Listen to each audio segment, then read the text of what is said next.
কুল্লু নাফসিন দায়িকাতুল মাউত।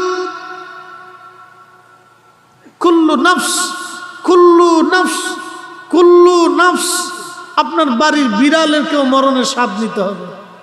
কুল্লু নফস, আপনার বাড়ির কুত্তাটাকেও মরণের স্বাদ নিতে হবে। কুল্লু নফস, এই যে গাছের ফল খাচ্ছেন তাকে মরণের স্বাদ নিতে হবে। কুল্লু নফস, পুকুরের মাছেকেও মরণের স্বাদ নিতে হবে। কুল্লু নফস, যে গাভীর দুধ খান তাকেও মরণের স্বাদ নিতে হবে। কুল্লু নফস, যেই গরুর হাল চষতেছেন ওই গরুর মরণের স্বাদ নিতে হবে। কুল্লু নফস, আপনি যে বাড়িতে আছেন এ বাড়ির সবাইকে মরণের স্বাদ নিতে হবে। পালানোর কোনো রাস্তা নাই।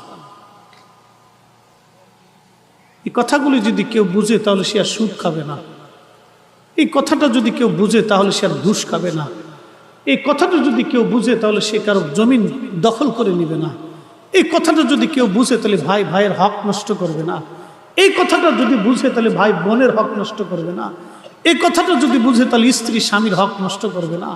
এই কথাটা যদি বুঝে তাহলে সন্তান কোনোদিন পিতার অবাধ্যচারিত হবে না।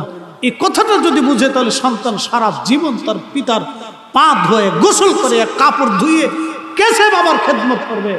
এই কথাগুলি যদি বুঝে তো সন্তান মায়ের সারা জীবনের মায়ের দাস হয়ে যাবে, গোলাম হয়ে যাবে। কথা বলেন ঠিক না? ঠিক বুঝে না মানুষ।